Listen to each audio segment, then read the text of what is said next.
we're going to declare war,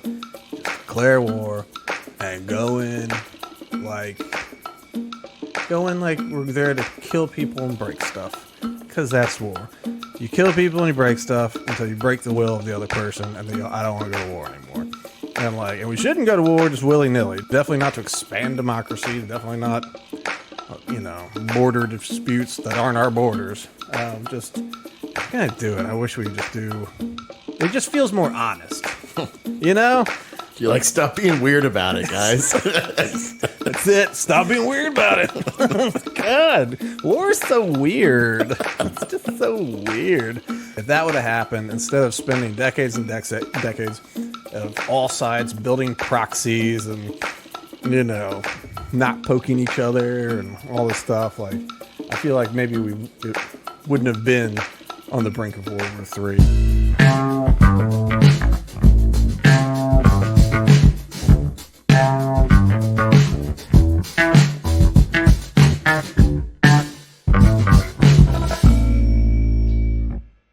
Welcome to Loaded Talk. I am your congressman, the third most popular candidate to ever be. I am Frank, and along with me, as always... What's up, planet Earth? I'm Bean. The Bean, the Pinto Man himself.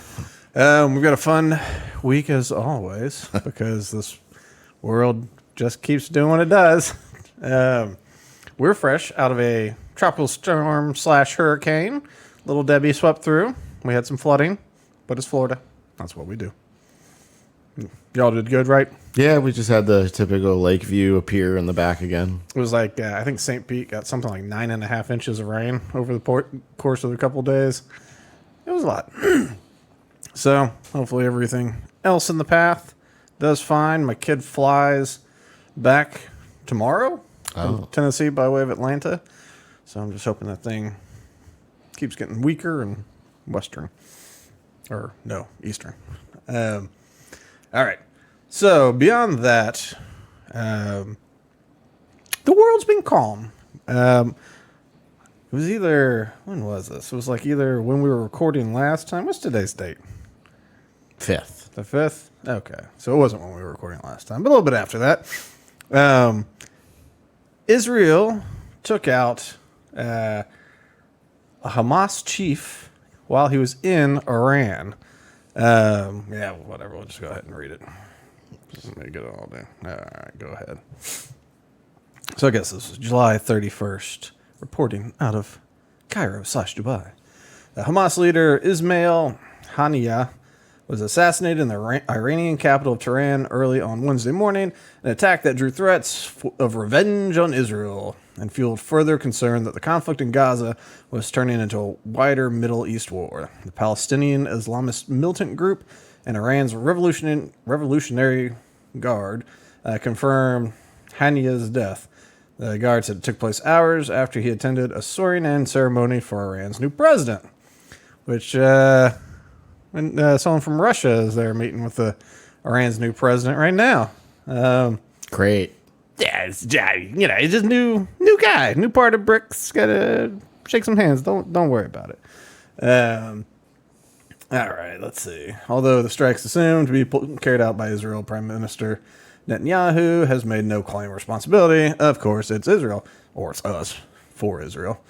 Now, this is what ended up getting changed, because this article is an old one. It says, Haniyeh was killed by a missile that hit him directly in a state guest house where he was staying.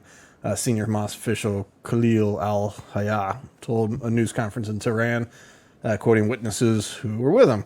Let's see. Normally bass and guitar. Who cares? All right, and let's see if there's anything else in here. Israel will exact a heavy price for any aggression against us from any arena. Hamas's armed wing take the battle in new dimension at Turkey, pro-Palestine. Anyway, people aren't happy about it. So, but what the... I can get rid of this thing. So, that was last week, during this last week, a couple things happened. Hezbollah's been getting feisty, and so they've been attacking Israel, from southern Lebanon. And of course, as I think we mentioned it last week, after October 7th, Israel told Lebanon that if they didn't keep Hezbollah in line during all this, they were going to flatten Beirut, which is a major city. which would not be good. And so Hezbollah has been attacking. Well, and so then they take this guy out. Now, what I read afterwards, I didn't pull this one up, but that it wasn't actually a missile strike. They said, oh, it was a precision missile strike. And that's crazy.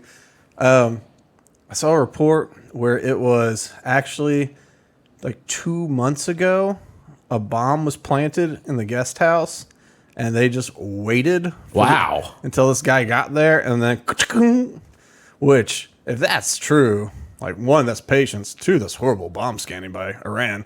But that's amazing. That's impressive. Yeah, I mean, it would have to mean that that's just like his place he stays when he's in town, you know? Like, I guess they have different guest houses, but like, I like number 13. It's a good one. You know? But yeah, so I should have looked for the article confirming that, but that's what I saw, like, as the dust was settling, was it wasn't actually a missile that came in. It was just a planted bomb from months ago and waiting with patience. And what's a state guest house? What is that? Is that government affiliated? I think so. Housing? So I think it means like, yeah. It could be an insider. Yeah, I mean, it could be. It'd be like the Lincoln bedroom, I guess, you know? Where it's like, you're in the royal, or the, not royal, man. They're all royalty. But you're in the, you know, in the official housing of the leadership. But I don't know. They might have lots of guest houses instead of having lots of wings. I don't know what rules are about sharing houses. I'm sure with all the like hijabs and stuff, there's probably different rules about sharing a roof with men that are not your relatives and things like that. But anyway, so that's something. So it's like, all right, took out a leader of Hamas in Iran, you know, which kind of strengthens that connection. Not that there was any doubt about it. And so it's like, all right, well, that is an attack in Iran, which is not great.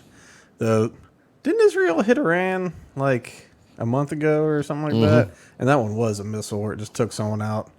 And if I was Iran, I would, I don't know, I would probably be a little careful, because it starts to feel like you're not safe anywhere in your home country. Which is, of course, why Iran is like, we're going to... So they're saying we're going to retaliate. Well, we don't want to escalate tensions, but, you know, this is a war crime. This is a terrorist act. And we're going to respond just like Israel responds to terrorists and America responds to terrorists. Iran's going to respond to terrorists. And everyone's a terrorist. You know, we're just going to terrorist our way into this thing. So, not a lot of stability. Let's see. This. Okay. So, let me make sure. It almost sounds like a little bit like bait. You know, and I should have put on. Like, do something. Well, it's like the article you sent me, where it's like, Blinken says, so like as we sit now, I guess I'm going to jump ahead of the story here, but as we sat this morning, you know, they said, the State Department, Blinken said, sometime the next 48 hours, so like sometime between Monday morning and Wednesday morning in the U.S., Eastern time zone, Iran is going to attack Israel. And so it's like, okay, are they? Or is our State Department going out of its way to say, well, this is definitely going to happen, so you can either wait for another October 7th or, you know, you can do something about it. And, like, since Hezbollah just, you know, bombed a Little League soccer match, you know, there's probably widespread support in Israel and some other allied nations to not sit around waiting for another soccer game to be bombed and to take the offensive. That being said, of course, if you go into formal war with Iran, they have their Middle East allies. And then the question is, how strong are their allies with, like, you know, Russia? Maybe China? Like, how strong are those alliances? And then with Israel, I mean, we're their number one ally. Are we getting sucked into it? Are we going to be obligated by paperwork into a war over there? And England too? I mean, and then where does that go? And like, does that merge with Ukraine at some point? So this is, people are being fairly cavalier. The worst always is Lindsey Graham in the U.S. Senate out of South Carolina, who I believe might be our last closeted gay Republican senator that we got. You know, people don't care about the gay thing anymore. And the Republican team, they celebrated having George Santos until they realized he was totally full of crap, best congressperson we've ever had. But they're like, hey, look at that. Gay Hispanic Republican. We got one. You know? He didn't have to like tap his feet on the bathroom stall and like slide briefcases and stuff to meet dudes in airport bathrooms. But Lindsey Graham, you know, he always was buddies with John McCain, I think, to make him feel tough. Because McCain, of course, prisoner of war and all that kind of stuff. But Lindsey Graham, he's a childless bachelor. That's like a lifelong bachelor. And I don't remember ever seeing pictures of him, you know, like a Kennedy bachelor. Well, they weren't bachelors. They just acted like they were. But still, I haven't seen like starlets or even just like even like a cougar type. You know, I'm not even saying that has to be a movie star. I haven't seen many chicks with them. You know what I'm saying? And so like, he always wants to go to war. Not 1 ounce of skin in the game. Like, nobody. He has not sired any soldiers. There's not a family tree that's going to be threatened by this. And he's like, screw it, let's do it. He's like, I'm a tough guy. All right, Lindsey. All right, Lindsey, the tough guy. He's the worst. I don't know how he keeps getting reelected. The incumbency is so strong. Oh man! Speaking of incumbent people, have you seen Matt Gaetz recently? No. He's gotten face work done. Well, I was gonna say why, but yeah. Well, yeah. I don't. He's a weirdo to me, anyways. He's definitely a weirdo. Anyway, and you already kind of looked like Beavis and Butthead, you know? Yeah. But like, he got his like chin done, and let's see. I think it was at the RNC. I'll see if I can pull something up, send it over.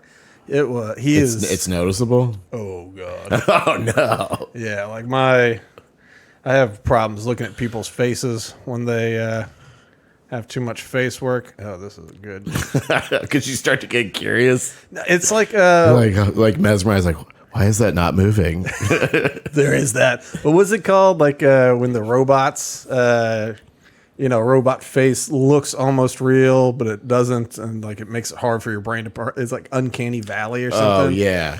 So it's something like that. When people have too much stuff on their face, I'm just like, that's not a person.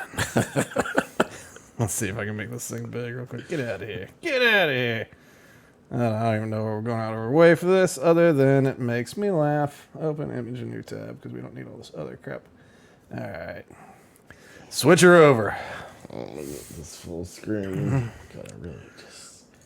So look how smooth his face is. Like, I know some of that's makeup, but he got that stuff Botoxed, and then like his cheekbones he got done. So look all around, like his eyes and stuff. He already had weird high cheekbones, but he's gotten all filled in there.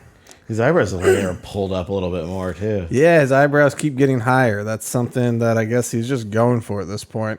Like, he always had kind of weird eyebrows, but he's just totally going for the Beavis and Butthead eyebrows. Just get them up just as high as he could possibly go. I think he can go higher. I want to see his eyebrows merge with his hairline. That's what I want. Maybe, he gets it faded into his hairline. This little part right here that sticks out, it's just like right into the eyebrows. Come on.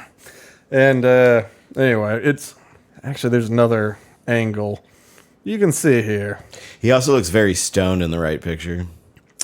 Yeah, well, I think he's probably on lots of anti-inflammatories and painkillers for all the different things they've shoved into his face. It's just, I mean, look at it. He just looks weird. Like, I know the Democrats are using this weird thing right now, like for J.D. Vance and Trump. Like, have you noticed this? The weird attack. It's just, at some point did we not play that last week? Maybe we didn't. But like the big attack thing is just like, oh, J.D. Vance is just weird. Oh, they're weird. Republicans are just weird. Everyone's like, oh, it's just weird. He's just weird. Weird. And I think it's stupid. Like if that tactic works, to brush it off, just to like, it's like Kamala Harris and the whole media organizations or structure. They all just decided that was going to be like the party line for going after J.D. Vance and a little bit Trump, but mainly J.D. Vance. They're like, he's just weird. He says weird stuff. He's just weird. And so they're trying to like paint him as some weird guy, I guess, or the weird kid. So I don't know if it works. Though it's we're so stupid. We're all so stupid. That being said, Matt Gaetz looks weird. Like this is bonkers. Like his nose is done too. Look, his nose is like, see the shape? It's smaller. Smaller, brought it in, got it more demure. Like, there's all sorts of stuff going on here. God knows what's up with those teeth. That's kind of a butthead face too. Anyway, all right. I can't look at him anymore. It's hurting my brain, and now I don't know anything anymore. He's such a, like, Matt Gaetz is one of those guys, like, I can't believe he's as popular as he is. But, like, there's people that just love him. And he just seems like some sort of, like, bratty lawyer. Like, you know, because his dad was long-term congressperson or senator or whatever. And so, you know, he's following daddy's footsteps. And, like, and he ran on his dad's name. And it's like, oh, he might be into orgies. And it's like, well, that's interesting, you know. But then he was like, I'm single, whatever. And then he's like, nope, I'm married to this hot chick. Look at this chick, and she's of age. Because the other guy he was going to orgies with, who works over in Sanford or Orlando somewhere, he may have brought a girl who was like 16 to an orgy one of these times. So Matt Gaetz was like, I didn't bring anybody to an orgy. I mean, I didn't even go, but I wouldn't have brought a teenager. Look at my fiance. Love being married. Maybe hope him. I don't know what his fiance looks like. I remember she was an attractive gal when he rolled her out. It'd be really funny if their faces, like they both got plastic surgery and kind of merged into having the same face, you know? Maybe not the same eyebrows, but you just keep getting filled until you both have the same little petite. That way you can tell it's like, yeah, you're really into yourself. I guess I'll watch the language. When you want your relations to also be like you're looking into your own face, and a mirror just won't do. Wow. Matt Gaetz strikes me as that kind of guy. Anyway, in the world today. So, what else we got? All right, so yeah. So that happened. They attacked Hamas. Iran's kind of pissed. A lot of people are saying they're not happy about it. You know, was it Turkey that was like, well, maybe we need to go in. And so now you got like all this grumbling. And then, so that brings us to today. And so Hezbollah terrorists this is from Fox News, say they launched a drone attack against Israel Monday as the country braces amid Iranian threats of a much larger assault. Tensions between Israel and Iran and its terrorist proxies have threatened to burst into all-out war for weeks. After the dude was killed, Iran started threatening. So Hezbollah attributed the Monday attacks as a response to attacks and assassinations by Israel. So everyone's just replying to someone else. We did this to you, now you did this to us. So Hamas political leader, we just talked about that, was killed. And then Israeli Defense Forces confirmed killing Fouad Shakur, the Hezbollah commander, in Beirut. But not the other guy, of course, they haven't claimed. So they've killed a Hezbollah commander, they killed a Hamas leader, two different countries. One's in Beirut, one's in Tehran. So Iranian General Hussein Salami? Yep, that's a Salami. Issued a stark threat. All right, Salami, what you got? They will see the result of their mistakes on rye bread. They will see. Sorry. They will see when, how, and where they will get. They will see when, how, and where they will get their. Yeah, I guess that's true. Salami said in the speech, adding that Israel was digging its own grave. Let's see. Spokesperson for Iran's foreign ministry, who's Kanani, said Monday that Iran has the intrinsic right to provide for its own security and punish the aggressor, and will definitely take serious deterrent actions with power and decisiveness. And then they'll be acting in accordance with international law and the rights of self-defense. They did get hit a couple times in their homeland. Yet Iran is not after intensifying tension in the region. It's, it is one of those hard things. You go, I know you do kind of fund all the people who are escalating stuff in the region. Then again, things weren't from you directly necessarily, and you did get hit in your own country, so that does all of a sudden give you the opening, like, well, we're allowed to hit back. That's not escalating. That's just a hit back. This is why all this, like, not cloak and dagger, but all this, everyone's trying to be like, I didn't hit you. I didn't hit you first. You hit me first. While they're paying other people. No, he hit you. I didn't hit you. And, like, everybody knows what's going on. Part of me, and, like, in the U.S., our big problem, we do that too with the proxies. But, like, our excuses, we go in and we're trying to be sweet and we're trying to save, the whoever the hells and bring in nice ways of government that no one asked for in that country. And we're doing all this to be good and to be helpful. And then we're not going to kill too many people. We're just going to kill some people with precision. And so we go in and we go, well, that was we got through that one real quick. They folded fast. And it's like, well, they retreated a lot. And so now we'll just stay here for 20 years and see if we can win over the hearts and minds and eventually kill these people. And it's just like, I feel like, and then as time goes on, of course, the numbers creep into huge numbers, both on our side and their side. Our people come home and blast themselves. They go, I just didn't think I was going to have to shoot a child while I was guarding heroin fields, poppy fields in Afghanistan. I just didn't think, okay, I'll be providing heroin for the United States and maybe have to shoot a child that might be a suicide bomber. Didn't think that was what defending democracy looked like. And so, it goes on. So part of me just feels like, can't we just declare war? If we're going to declare war, just declare war and go in like we're there to kill people and break stuff. Because that's war. You kill people and you break stuff until you break the will of the other person and they go, I don't want to go to war anymore.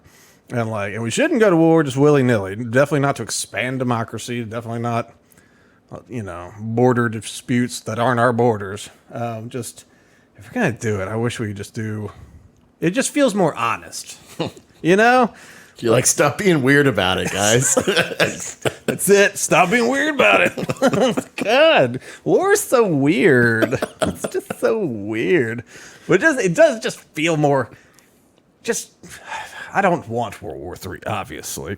But I feel like if 30 years ago or something, 20 years ago, because I remember being in high school and being like, man, what's this Israel-Palestine thing? I was like, oh, the Middle East is crazy.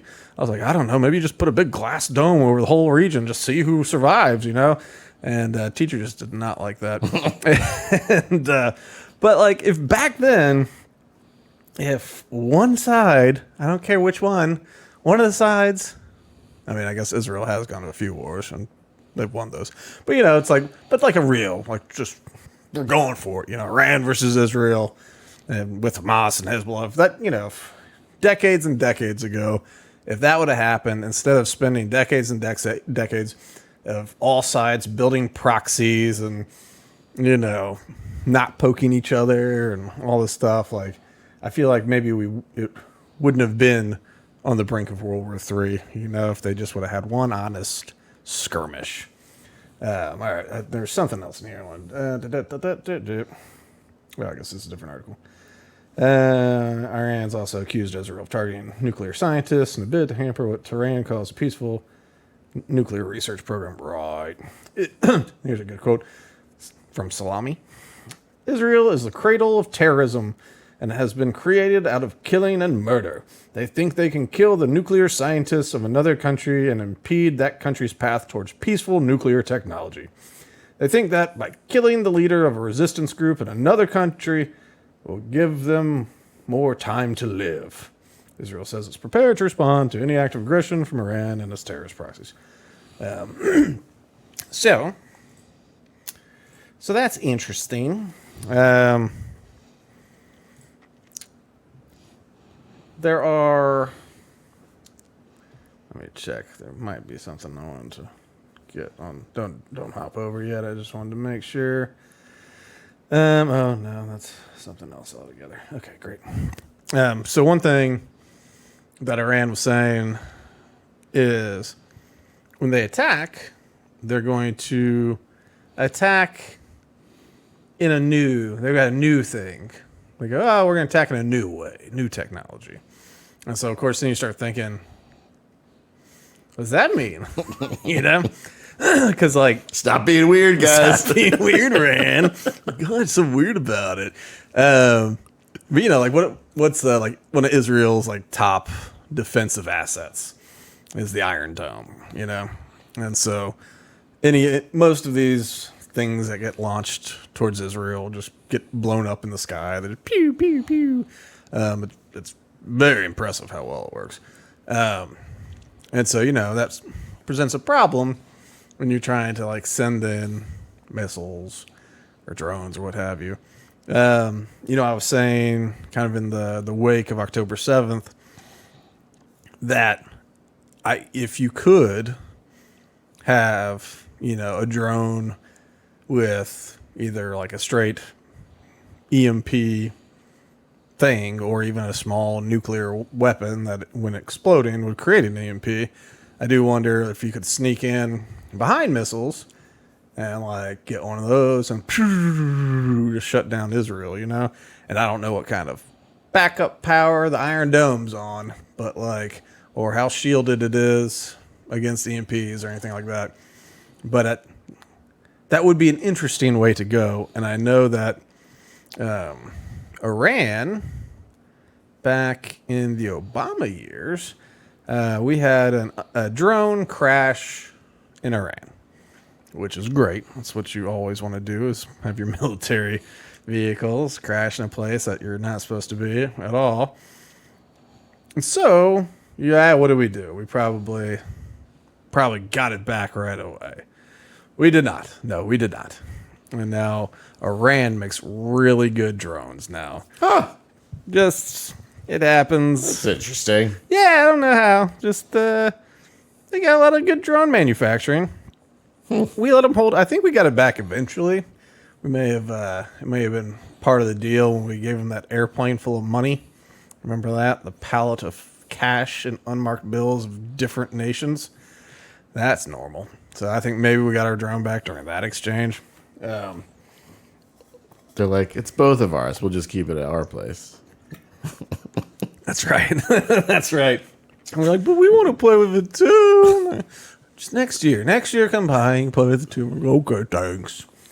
So that's one thought, is they might have some new drone technology. I don't know the EMP thing. That's where my mind goes. Maybe it's just. Have you seen the drones they use in Ukraine? The ones that track people? They're there's ones that attack people. Yeah. Yeah. They're just a bomb and they track you. Yeah, and they just fly up to you. It's insane.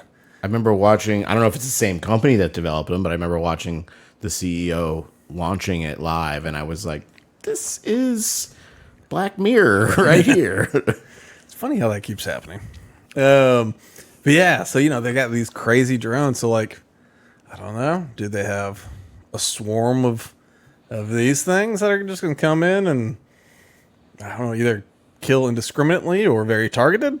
And maybe they can fly low enough that they're not detected by the Iron Dome. Maybe if you're shooting missiles high, fly these things low. I don't know. But so that's one thing that it might be. Here's something from a year ago. This is from the AP from, I think it was May or something, 2003. Let's see, it's, May 25th.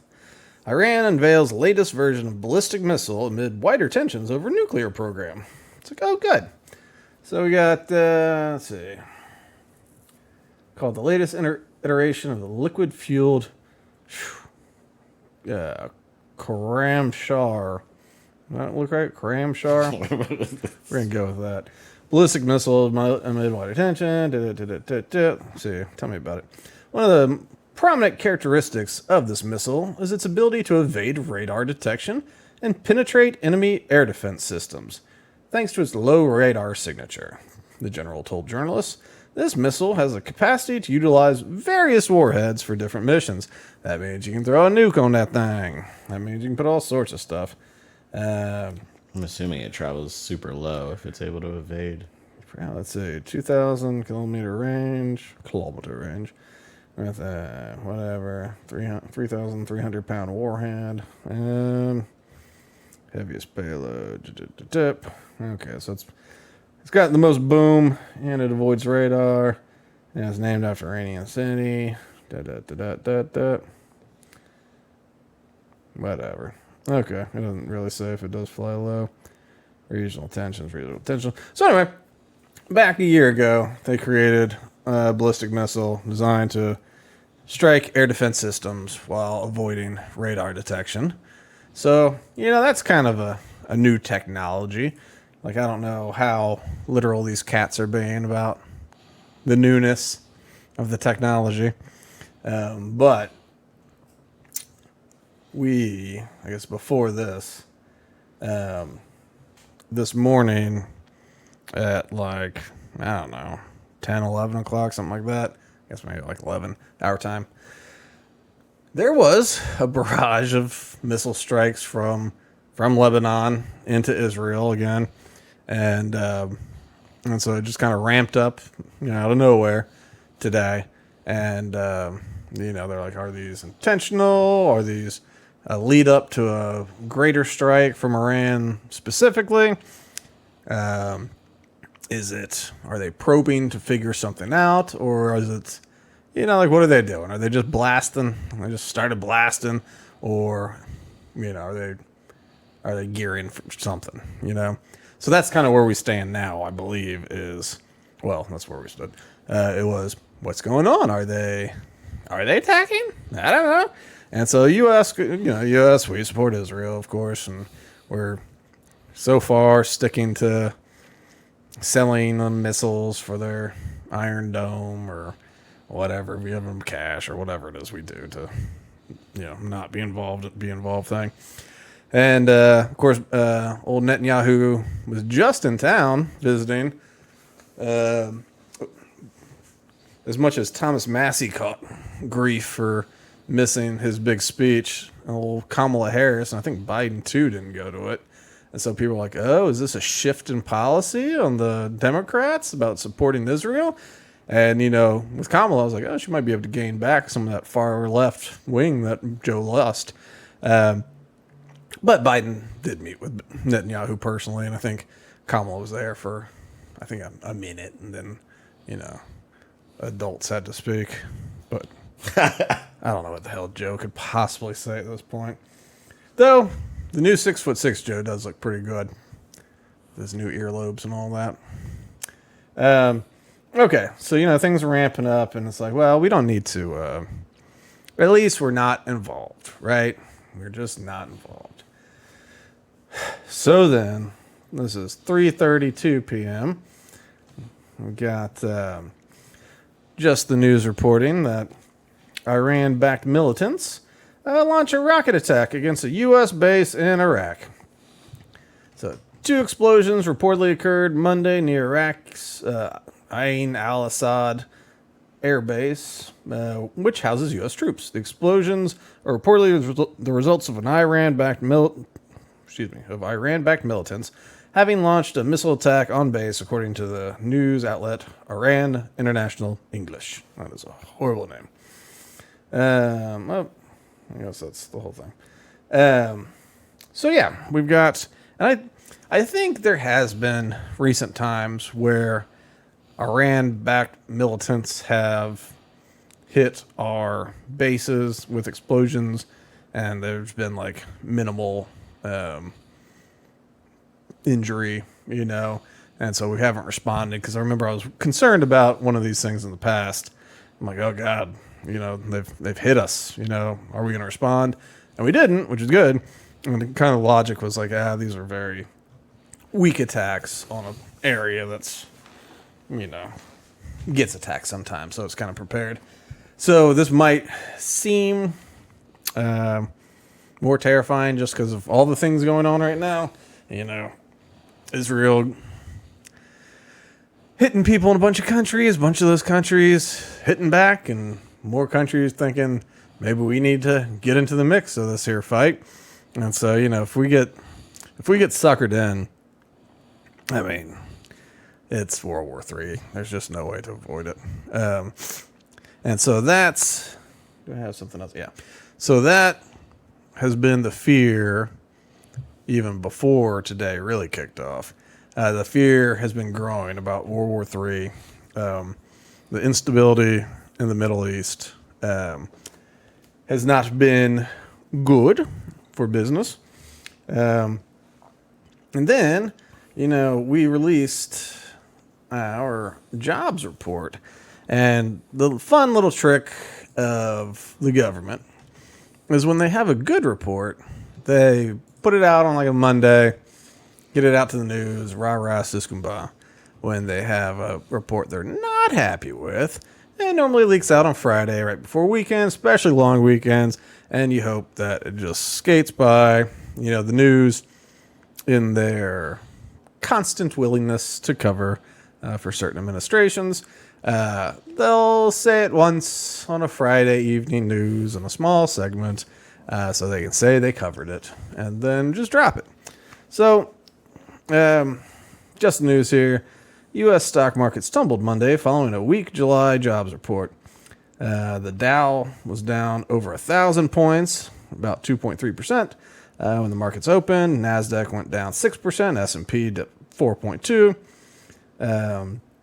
The U.S. Labor Department's July jobs report showed the U.S. economy added just 114,000 jobs, which was far fewer than Wall Street analysts had forecasted.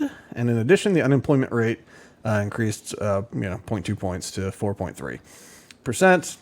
And then, of course, all of this was after Japan totally tanked while we slept. So, Japan and the rest of the world, Japan's got some other factors too, where they were in a bit of a bubble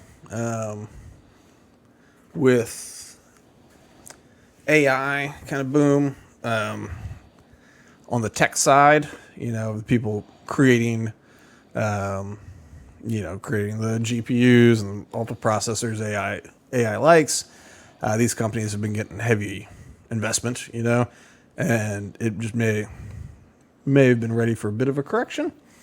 But everyone's fearing a global recession. They look at our report that was out of the blue, very bad. While all this war is going on, the only thing up right now is Lockheed Martin, which is shocking. It's you can just stay invested in like Jack Daniels and Lockheed Martin. You'll be fine during a recession. But yeah, so everybody's afraid that our numbers are not as good as we pretend. Yeah, and they think maybe, just maybe, it's about to bite everyone in the butt, which I think is fair. 2008, that was us. Like we created laws that then caused us to create, and we squashed interest rates, and we did all this stupid stuff.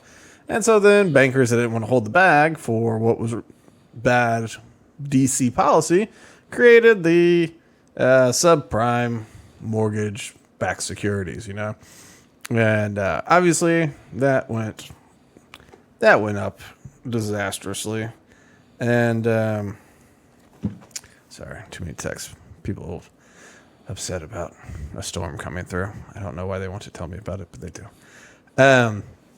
Anyway, so that burst, and we tried to bail out banks, and we couldn't do it. And there's all these runs. We lose all these little banks. Big banks gobbled them up because these big banks are too big to fail. So we had to make sure that we made them bigger. It's the opposite of what they said they were going to do. It sounded like, but we made them bigger. But still, that was all us, and the world suffered for 2008, And so I think it's justifiable to be concerned that U.S. is on the brink of a recession, because we are. And when you look at, I guess people could kind of pretend a little bit with Biden, when it was like he shows up every day, he's president, he's running for re-election, he looks really old and feeble, but he can fake it through key moments, and he's got his team, and he's been doing it for so long, he's been doing this for a while, so odds are there's people behind him, the Obamas or whoever, that are just going to keep this thing going. But after that debate, it was just like, holy cow, he doesn't know where he is, and then he gets pushed out for old Kamala, and God knows if she knows where she is, then suddenly you're looking at that, you go, okay, it seems like the president stepped down from running for re-election because he's too mentally feeble, but he's still the president.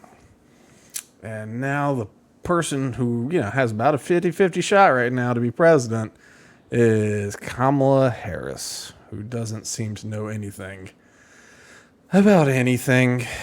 And so I think that doesn't help, especially when you consider some of the, Kamala Harris was one of the sponsors of the Green New Deal legislation that AOC put out that was laughably bad, that had no one supported, because they're just this will sink everything. This is we can't spend this much money on this stupid crap, changing all the buildings, and I forget everything that was in it at this point, but it was just one of these where do you think we get all of these trillions to do all of this? And how will it help anything? The environment, let alone the economy?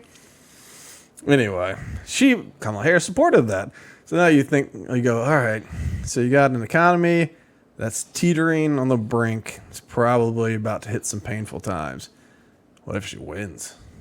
And you got all this war stuff going on, and she wants to spend trillions on, whatever, electric school buses.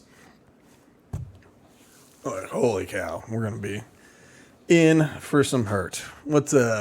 Just wait for 2026, because that's when tax rates automatically have to go up. Oh, if they don't renew the tax cuts, there's another one coming in. And that's been a funny, the Trump team's been trying to utilize that. Because they're, obviously the Harris team has no intention on renewing a Trump-era tax cut for the wealthy. And so, they've got numbers the Trump team does at this point of how many people they say have benefited from the tax cut. And it's, this many people who make this much or more, middle class and above. And so they say, oh, Kamala Harris wants to raise taxes on you if you make, if you're making 40 grand or more. And so they're going to be what? No, we don't. And they're oh, well, that tax cut only helped the super wealthy. It's just okay. And I don't know how that one works. I've been hearing it my entire life. Tax cuts only help the wealthy. And it's well, if you cut everyone's taxes, if you take 10 points off of everyone's taxes, then everyone saves 10% that they've been paying for the government. That helps a lot of people. And yeah, if you make $50 million, 10% is a good chunk of change, and if you make 50,000, it's not bad, but it ain't 50 million kind of chunk of change. So like obviously rich people end up theoretically saving more, although they also have the good accountants where they can already get around most of the tax laws anyway. And have financial advisors to create strategies. But no, it's I don't know how that always works. People have been saying it for years, and they keep saying it. Well, because I think the argument is the majority of their money is in one rate. Because as soon as you get to a certain point, it's just 37% or 34%. Right. So if you chop that one down, they're saving on a good. Anyone who's ultra wealthy is saving a good chunk. Yeah. But most people don't climb above that too far. Yeah. But the whole thing is if you take each one of the rates down though, then the wealthy will end up saving them, but they pay the most too. Like they pay in the most, they save the most. Like what is it like? If they are generating income, right? Well, still like you said, yeah. I mean, but still they show that the top. Oh, I can't remember the numbers now, but like the top 50% of taxpayers pay pretty much 100% of the taxes, and then it's like the top 1% or 3% or something like that. I forget. They pay, I think it's 80% or 90%, something crazy like that. So like, rich people come up with ways to minimize it. For sure, but they also pay a buttload of taxes, and if they're rich because they have a company, then they're, each employee that they hire, that's more tax. So it's one of those things. Like I don't know, taxes are stupid. No one should pay taxes. We should get rid of them for everybody, and the rich people will save a lot of money, and the poor people will save what is probably a lot of money to them. Yep. I mean that's the thing. Like a rich person, if they save $5 million.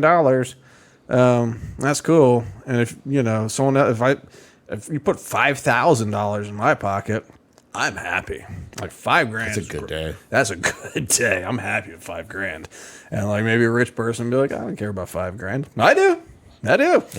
I'll take yours if you don't want it. Yeah. Hey, it might just be spending money for the old billfold, but I don't know. I like tips. But what do you think about What'd you think about all this, the Japanese market and all this stuff that we kind of woke up to this morning? I mean, it seems like they're trying to utilize that as a trigger for what happened with us, but it's like, is it? Or is everyone just due for a correction? I think, the market gets spooked by a lot of stuff, And I know... Let's see. I've lost it. This did roll through Asia. Basically, like Hong Kong was down, or not Hong Kong. Taiwan was down. Korea was down. It started going into Europe. So, as you kind of go through the time zones, a lot of people were crashing down. Some of it is correction. The over investment into AI, and then on the U.S. side, there were some companies like Google and these cats who got a boost when all the AI software was first coming out. It's like, this is a future. So people are investing AI is about to skyrocket. Everything's going to be crazy. And then after most of it's kind of a yawn, it's like, okay, the search engine works a little different, which by the way, the Instagram search, I'm sure Facebook's the same way. I don't really have the Facebook. Their AI thing sucks. You start typing in the name of a person. They may have fixed it recently, but when it first rolled out, it was you start typing in the name of someone that you follow, and it's starting to type in predictive questions and stuff. And it's like, listen, if you're just this smart, I'm typing in this person's name that I follow. That's probably what I'm looking for. Yeah, that should be the priority. You would think that would be the first thing, not recipes out of yucca or something, But anyway, so as stuff like that rolled out, as Google's AI was generating images of Black Klansmen and all that all the founding fathers being Japanese and or whatever it was. You know, you couldn't pay the thing to generate a white person. The one dude doing the test said, "Show me a picture of a man eating a mayonnaise sandwich on white bread." And even that, wasn't even a white guy for that one. I mean, Santa Claus, founding fathers. You said samurais; they all came out Asian, you know. But yeah, even Nazis and Klansmen were not a white one to be found. It was amazing. So as rollouts like this happen with AI, suddenly people go, maybe we're not there to the the Industrial Revolution Part 3 or whatever. Maybe we've got a little bit time on that one. So like there's some of that correction going on in the tech side of stuff where some big promises were made that couldn't be kept. But I do think the jobs report that is spooking Japan that we're going to have a recession is probably spooking investors. And when you have like, I don't know, the entire, like the Japanese index, what did it drop? Like 13% or something? We don't have to switch over. I'm just pulling a number out of here. So here's one part about Japan's stock market. So in 2023, it's called the Nikkei 225. So it's like our NASDAQ or whatever. It had gains of 44% on the year in 2023, which is pretty wild. And then like beginning into this year, I don't know, they just kept hitting record highs. I thought there was another number on it. Yeah, anyway, record highs this year, record high. And so then, yeah, today it crashed down 13% and ended up closing 12.4%. I guess it was up from 13 to 12.4. But yeah, worst since 1987. And it pretty much wiped out like all of the gains from this year. It's like pretty much everything it did in 2024, it was like wiped out. And so and a lot of that was fueled by the AI boom. It says in here that the yen was weak, so exporters were also doing well. But when you have like the entire nation of Japan, I was like, I don't know. I think U.S. is in trouble. This jobs report's really bad, and there's also all that war in the Middle East, and then like Korea. I was like, yeah, I don't know. I don't feel good either. Taiwan, who has the semiconductor market like locked down. I don't know how they ever lose money, but apparently they are. And so then you go, okay, well, at least it's not, it's Europe too. So like, Germany, all these things start going down. You go, well, that's not good.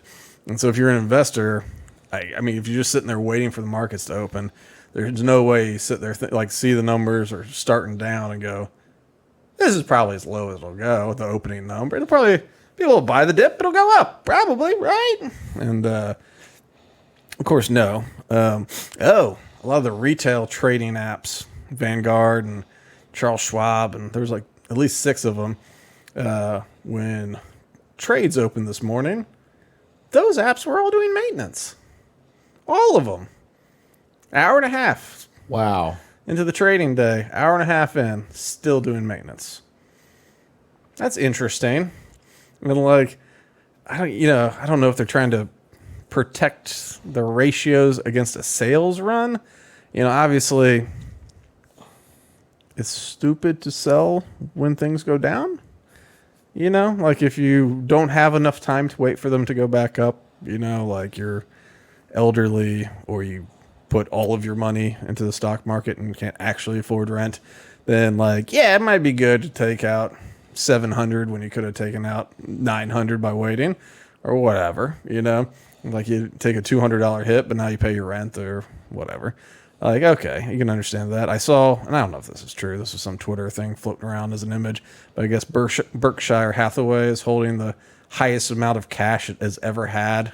And it's 287 billion, I think. Is yeah, like they've just been like liquidating their positions and just sitting on cash. Which, assuming that is true, that we saw the same thing. My thought on the matter is they're up, and maybe they're going to buy the dip in the market, but they don't think it's happened yet. So it'll be interesting to see how long he holds on to that cash. You know, if he holds on to it for, a few months, that is not a good sign. I think you might be onto something because the latest position, which he usually doesn't get rid of, is Apple. Right, and Apple's not. The Apple's down, and and I can see. I mean, if you got in Apple early, we cash out pre-market because you see the writings on the wall, and you're waiting for it to hit that low, buy in again, ride this wave. That makes sense, especially if you got the purse, if you got that money, like do it. Like you got the gain, sell it. Maybe you got a couple of losses in there to hedge or whatever. So I was like, all right, do that. Go back in. But that was my big complaint. Like, okay, so maybe the retail investors will get spooked and sell, but out of like retail investors, can we really create that much of a run to take down like Vanguard, Charles Schwab, all that? I wouldn't think so. But what we could do is people who have money and are doing this, they do this and they take it seriously. They could buy Apple low and be like, hey, how great it is. I got Apple, whatever, 12% down or whatever it was. Like that's probably a good thing. The big boys can do it still. Berkshire Hathaway can do it. We can't. It's kind of like the GameStop thing, like when old Kitty was making all that cash and they just shut everything down. Like, oh, sorry, we got to stop this now. It's like, let the call them triggers. Yeah, the triggers. But these were weird triggers, and they seemed to really help the people whose shorts were in danger, and not help the people who were betting against those shorts. I find the whole thing crooked, to be honest. Kind of weird. Hey, did you? Are you still doing that Pelosi tracker thing? She sell anything recently? No. A little bit a few days ago, but nothing that. No, I'm surprised honestly that she held the positions, and Crenshaw did a little bit better, but I'm honestly surprised she didn't exit based on what's going on right now. Yeah, my fear would be maybe she didn't want it too obvious. Maybe she doesn't report it for 2 more days, and then like that point, can you make that thing not do the trade? Because that would be my fear. I can turn it off whenever. Yeah, because that would be my concern right now. Like, say her Crenshaw did like get out on off hours on Sunday or something like that, and like, oh well, on Wednesday report it, and your program goes, okay, sell it now. It's like, well, don't sell it now. like this isn't pre-market on Sunday. Yeah, I remember when we were first talking about it, I said my big concern was a buffer because I get 45 days to report, and I'm like, all right, well, what if 45 days later the market's completely different? Yeah, that is a concern. Like even the buying you can get, because like really 45 days after they buy, they probably got in right before it goes to the moon. Well, how's it treated you so far? It was great till this turn down. I was up I think 7% in a month, so that's good. They were picking them well, conveniently. It's interesting. What's the name of this? Autopilot. Autopilot. Yeah. So Autopilot is something Charlie was showing me where you can hook up your brokerage account to just mirror whatever these various politicians do. So Pelosi and Crenshaw tend to be two that do pretty good, and so they're good ones to mirror. Yeah. So I don't know, man. I think it's hard. I know it's nothing new. I've been saying this, like the consumer debt levels are getting higher. The debt to income ratios for consumers overall is getting higher. The people in credit counseling, that was the new one I just heard. The number of people in credit counseling programs is higher. Like all this is up on the consumer level, so that sucks. And then you got all this corporate debt being reworked this year, which will, of course, will go much higher. It's going to go from the two in a chunk that they borrowed at, maybe 3 that they borrowed at. Now it's going to be 7 that they're borrowing at, 8 maybe. And like, depending on how cross collateralized these people are, it's just, and oh man, I was reading this article. So, we have lots of condos that go up around St. Pete, and then after enough luxury condos go up, people go, hey, what about things that people can afford? And then apartments go up. And then affordable apartments go up. I was reading that some of these people that build the apartment complexes, they do some voodoo with it, where they basically put so little money into it, and then they like cash out as much equity as they can, and to buy another one, they just keep doing it. But it was something like ridiculous. So like how much they're able to leverage these things, like as they're building them and all that. And so they can just sit there and like have this whole complex that they've built at the end. And, if they don't sell it right away or something like that, it's like, all right, well, you got a huge note because you took all the equity and you did it to another one, did it to another one, did it to another one, and it works while things are working. But, when shit hits, when things hit the fan, I think we're far enough in the episode that the bots don't listen anymore. Not that it matters. We were put in the doghouse immediately with the last one. I was pretty good about my mouth last time. Anyway, when it hits the fan, that's when they just tumble like dominoes. And so that's the thing. Like, and with the corporate, commercial real estate, I think that was where I thought was going to take the biggest tumble. But now with consumer stuff kind of doing its thing too. And then add to it how many banks we've already bailed out, or the degree to which we've already bailed out banks. Like, I don't know, man. Like, it might be. I'm actually a little more concerned today than I've been, before. And, governments keep borrowing and they keep spending and they keep printing, which is the other thing. The Fed came out and said if things get too squirrely with the economy, they'd fix it with their good monetary policies. There's no way they can justify a rate cut. Like, I don't understand why they keep hinting at it. It can't happen. I told this very nice banker, I don't know, a year ago or something. I took a chunk of money for my business and I put it in this CD that was like a 7-month or something. It was like a 7-month and they were giving something like 5%, right? And I was like, cool, like lock me up for 7 months. He's like, oh, you should do the 13-month. And I was like, I don't want to do the 13-month. I just want to do 7 months. I don't want to locked up for 13 months. And he's like, oh, but they've been talking about cutting the rates. And, if they cut those rates, you can lock this in for a longer period of time, I was like, man, they're not cutting the rates. I was like, they didn't say they're going to cut the rates. They said they're pretty sure they can think about it. Like if things go well, then a couple months we can think about it. They do it like once a quarter. They say the same thing. I know. Well, that's the thing. And like, watch the language because it's not what the news reports. And the Fed's signal rate cuts are all on the way. It's like, no. They said in a quarter, if things go well, they can start thinking about it. They can think about it all they want. That's not making a cut, And so and that's just, listen to the language. But, so I told that silly banker that, and, fortunately was right. But yeah, you're right. Like, how do you justify a rate cut? I mean, the jobs numbers aren't strong, and I guess you cut rates, you lower unemployment. It's just like, we can't. Well, AI is going to make that worse. Like, we really have to take that into account too. I mean, that is going to be a thing. Like, already it's like, I don't know,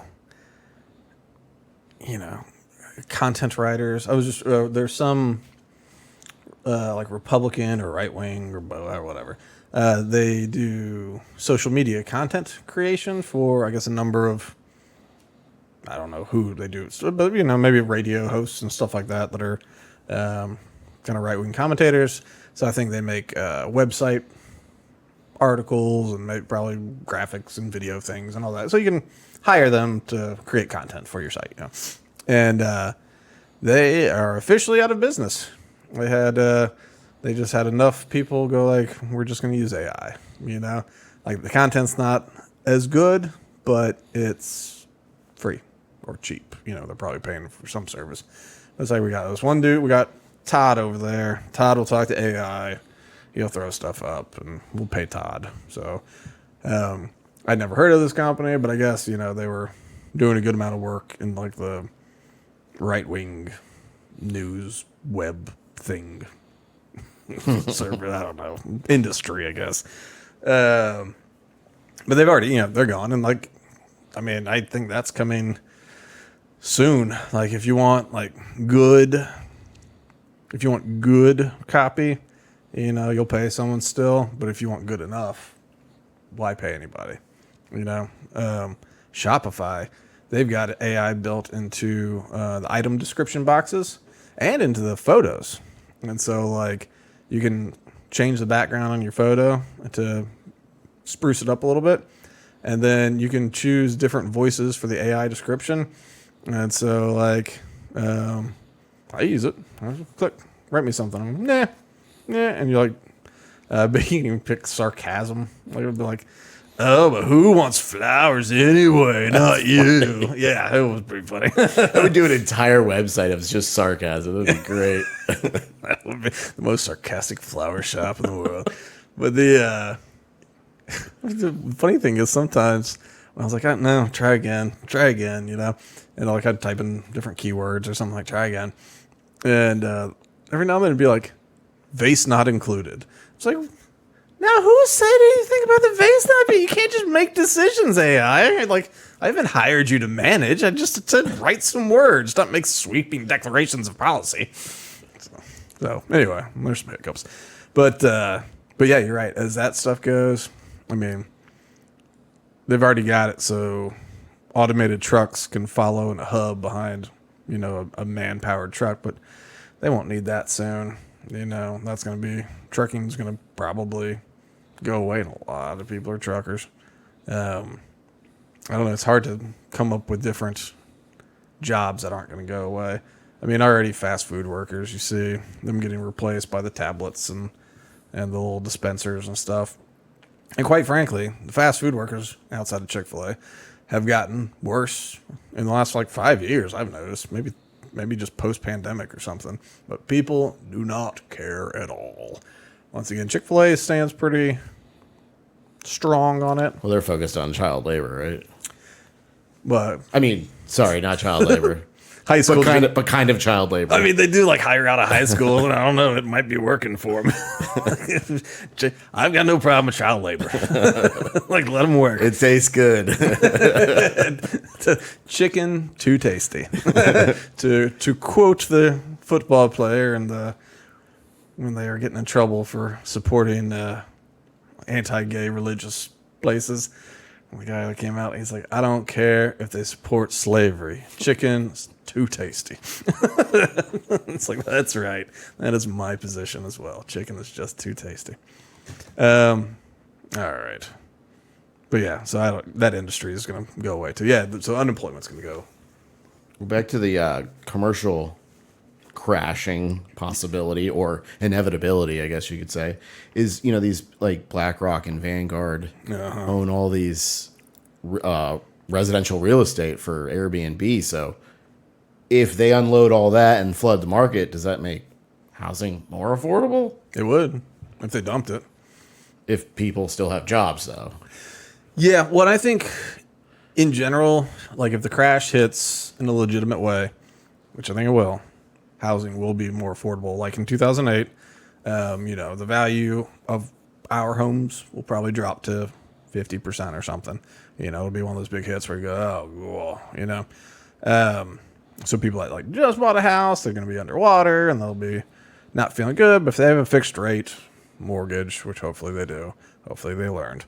If they have a fixed rate and they weren't planning on moving anytime soon, keep paying your mortgage. Value will come back in 10 years or whatever.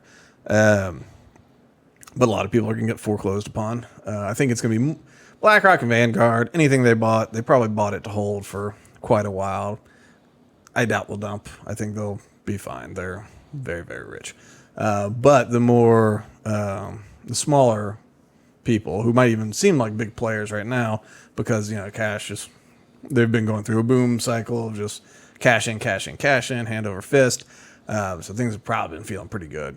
But I think these smaller companies, even like just LLCs or husband, wife, or relatives or whatever, these smaller groups, I think that's where these kind of small to mid-level developers, I think that's where a lot of the pain is going to come from. And that's going to, and with that will be, those properties themselves getting foreclosed upon or, trying to sell, which if they don't, they get foreclosed upon. And so that's more supply available. And then if you worked for one of those companies and now you're out of work and the economy's not good, it's hard to find another job. Maybe you're about to get foreclosed upon as well.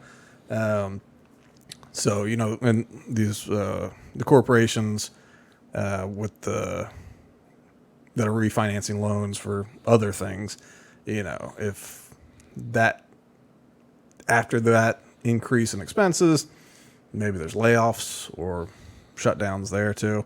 And so once again, that spirals down. So, the positive side of it is it'll be a market correction that might bring, like in Florida and in a number of places around the country, might bring some of these property values back down to earth, rental rates as well. And it's good in that way.